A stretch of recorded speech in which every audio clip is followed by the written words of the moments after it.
بسم الله الرحمن الرحيم. رب اشرح لي صدري ويسر لي أمري واحلل عقدة من لساني يفقهوا قولي.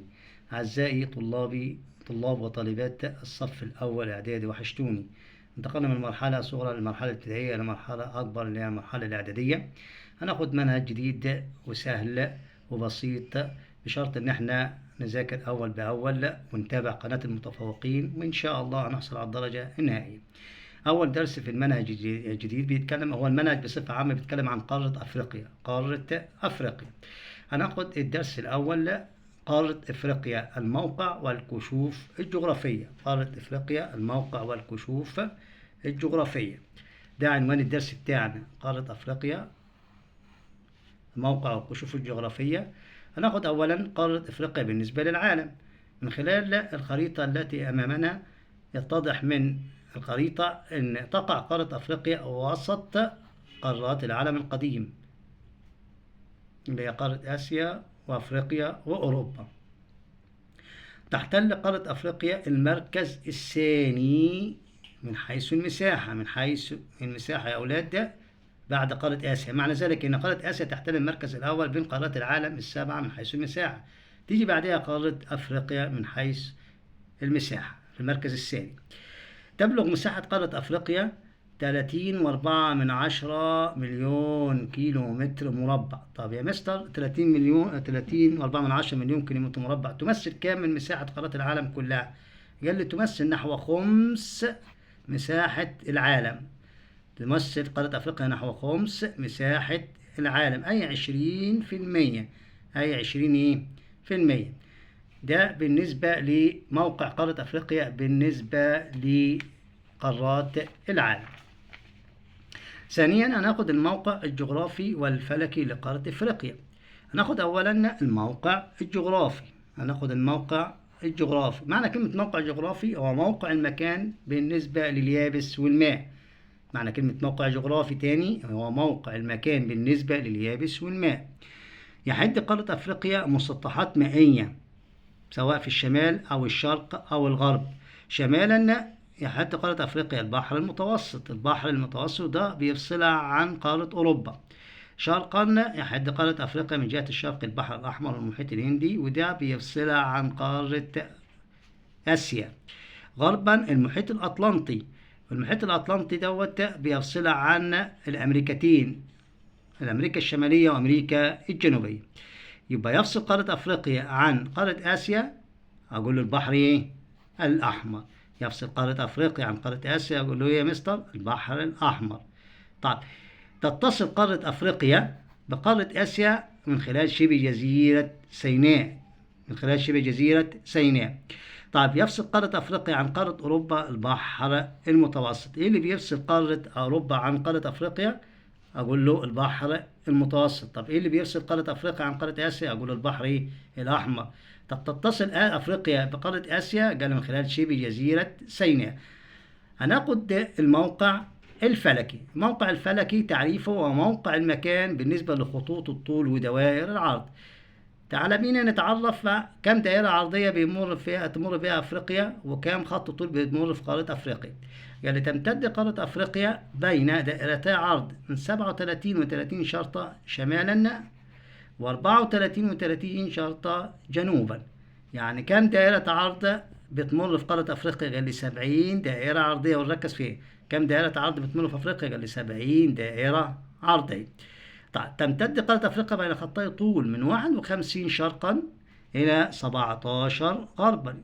كم خط طول بيمر في قارة أفريقيا يا أولاد؟ قال لي 68 خط طول. 68 خط طول.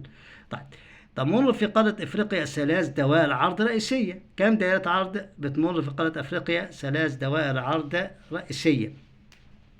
أول دائرة عرض رئيسية عندي اللي هي مدار السرطان، ودي يقع في شمال أفريقيا.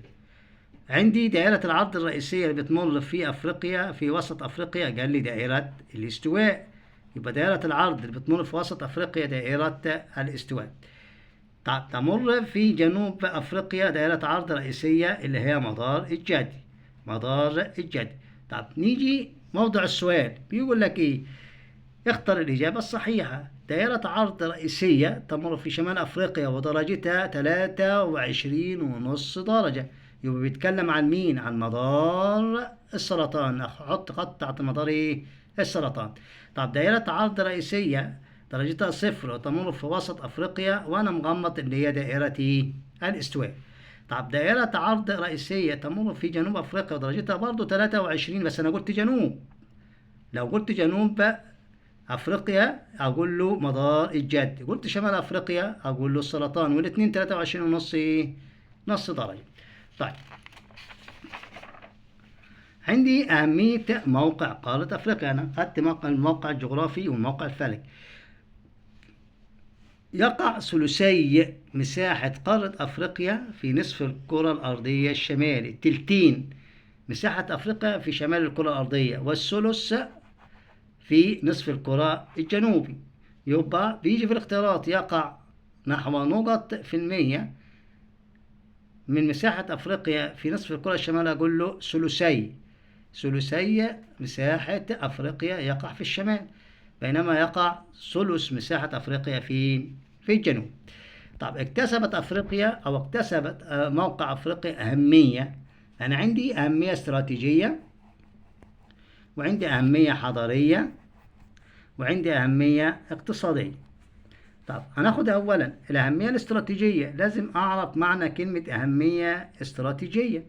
معنى كلمة أهمية استراتيجية يا أولادي اللي هي أهمية المكان وقت الأزمات والحروب والسلم. المكان الموجود في قارة أفريقيا، لو تقع في قارة أفريقيا وقت الحروب والأزمات والسلم أكسبها أهمية استراتيجية. طب بيقول لك بما تفسر اكتسبت قارة أفريقيا أهمية استراتيجية؟ ده سؤال بيتكرر كتير. أقول له الإجابة لأنها بتشرف على ممرات مائية، تشرف على ممرات مائية مهمة. زي إيه يا مستر؟ قال لي مضايق. عندي مضيقين وعندي قناة السويس. مضيق جبل طارق ومضيق باب المندب إشراف جزئي، ما أقدرش أقول إشراف كلي، إشراف جزئي. يعني إشراف جزئي يا مستر؟ يعني جزء من أفريقيا بيطل على جبل طارق. لما أقول إشراف كلي يبقى بيتحكم في كلها. ما ينفعش أقول أفريقيا تتحكم في مضيق جبل طارق بالكامل، لأن في قارة تانية بتشرف عليه. مضيق باب المندب نفس الكلام، تشرف عليه أفريقيا إشراف جزئي. أما قناة السويس دي بتتحكم في قارة أفريقيا بالكامل لأنها تقع داخل قارة أفريقيا. هناخد بالتفصيل. هنا مضيق جبل طارق خدناه في سنة 6 اللي هو بيفصل بين البحر المتوسط والمحيط الأطلنطي.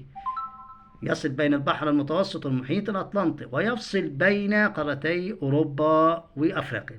طب إيه الدولة العربية الإفريقية اللي بتطل على مضيق جبل طارق؟ قال لي دولة المغرب العربية. يبقى الدولة العربية اللي بتطل أو بتشرف على مضيق جبل طارق عربية وأفريقية في نفس الوقت، اللي هي دولة المغرب. نخش على مضيق باب المندب، تشرف عليه أفريقيا إشراف جزئي برضه زي ما بقول لك، إشراف جزئي. طب إيه الدولة العربية اللي بتشرف على مضيق باب المندب؟ اللي هي دولة جيبوتي. طب يا مستر المضيق عبارة عن إيه؟ المضيق ممر مائي ضيق بيصل بين مسطحين مائيين ويفصل بين كتلتين من اليابس. طب مضيق باب المندب بيصل بين البحر الأحمر وخليج عدن والمحيط الهندي، بينما يفصل بين قارتي آسيا وأفريقيا. احنا قلنا الدولة العربية بتشرف أو بتطل على مضيق باب المندب اللي هي دولة جيبوتي. أما أفريقيا بتتحكم بشكل كامل في قناة السويس. قناة السويس تصل بين البحر المتوسط والبحر الأحمر. ليه تتحكم بشكل كامل؟ تتحكم بشكل كامل لأنها تقع بأكملها داخل دولة عربية إفريقية اللي هي وطننا العزيز مصر. هناخد ثانيا الأهمية الاقتصادية. اكتسب موقع قارة أفريقيا أهمية اقتصادية لعدة أسباب. نتيجة أولا موقعها الجغرافي. موقع أفريقيا الجغرافي ساعدها على التحكم في طرق التجارة العالمية. يقصد بها طرق التجارة العالمية اللي هي البحر المتوسط والبحر الأحمر وقناة السويس، دي أهم طرق التجارة العالمية، إلى جانب المضايق لجبل طارق ومضيق باب المندب. ده أكسب أهمية اقتصادية. إلى جانب موقعها الفلكي. موقع قارة أفريقيا الفلكي ساعد على تنوع المناخ. نلقى في أفريقيا في مناخ متنوع، عشان كده بيقصدها السياح من كل أنحاء العالم. يوجد في قارة أفريقيا تنوع في النبات الطبيعي، يوجد في قارة أفريقيا تنوع في المحاصيل الزراعية نتيجة تنوع المناخ. يوجد في أفريقيا تنوع الحيوانات البرية الموجودة وبتعيش في تلك المناطق. ثالثا هناخد الأهمية الحضارية. معنى كلمة أهمية حضارية اللي هي وجود الحضارات اللي موجودة في قارة أفريقيا. بيقول لك بما تفسر، دايما السؤال ده بيتكرر كتير سواء في الأهمية الاقتصادية أو الاستراتيجية أو الحضارية. اكتسبت قارة أفريقيا أهمية حضارية أو لقارة أفريقيا أهمية حضارية دلل على صحة العبارة بما تفسر اثبت صحة العبارة هو نفس السؤال. بما تفسر ودلل واثبت صحة العبارة هو نفس السؤال، هي نفس الإجابة. يعني السؤال بيتكرر بكذا صيغة لكن لها إجابة واحدة. أقول له نشأت على أرض إفريقيا العديد من الحضارات. طب إيه هي الحضارات يا مستر دي؟ أول حاجة عندي الحضارة المصرية القديمة اللي يطلق عليها كلمة الحضارة الفرعونية، ودي نشأت في شمال شرق أفريقيا. طب يجي سؤال بيقول لك أهم الحضارات التي نشأت في شمال شرق أفريقيا على ضفاف نهر النيل، ويجيب لي اختيارات: حضارة مصرية قديمة، حضارة كوش، حضارة أكسوم، حضارة قرطاج. أو يجيبها لي صواب ما تحته خط، أو يجيبها لي في صح وخطأ. أقول الحضارة المصرية القديمة. طب لما قال لي شمال شرق أفريقيا أقول الحضارة المصرية القديمة، ودي تقع في دولة مصر. طيب حضارة كوش، حضارة كوش ودي حضارة تجارية زراعية نشأت في شمال السودان. في شمال مين؟ السودان. يبقى حضارة زراعية تجارية نشأت في شمال السودان، يبقى بيتكلم عن حضارة ايه يا أولاد؟ كوش. برافو عليكم. طيب حضارة أكسوم دي تقع في شرق أفريقيا. شرق أفريقيا يقصد بها إريتريا وأثيوبيا. إريتريا وأثيوبيا، ودي برضه حضارة زراعية وحضارة تجارية في نفس الوقت. يبقى حضارة نشأت في شرق أفريقيا قائمة على الزراعة والتجارة، أقول حضارة مين؟ أكسوم. الحضارة الأخيرة اللي عندي أنا اللي هي حضارة قرطاج. حضارة قرطاج دي أنشأها الفينيقيين في شمال إفريقيا. الفينيقيين اللي هم سكان سوريا ولبنان. عرفت بالحضارة الفينيقية. دول عملوا مدينة أو أنشأوا مدينة سميت بمدينة قرطاج، واستقلت عن الفينيقيين وأصبحت حضارة مستقلة عنهم سميت بحضارة قرطاج، ودي توجد في دولة تونس حاليا. يبقى أنا عندي كم حضارة؟ 4 حضارات. يبقى أقول نشأت على أرض أفريقيا العديد من الحضارات. الحضارة المصرية القديمة الفرعونية دي في شمال شرق أفريقيا. حضارة كوش في شمال السودان ودي حضارة تجارية زراعية، بينما الحضارة المصرية حضارة زراعية فقط. الحضارة أكسوم دي حضارة تجارية زراعية ودي انتشرت في شرق أفريقيا في دولتي أثيوبيا وأريتريا.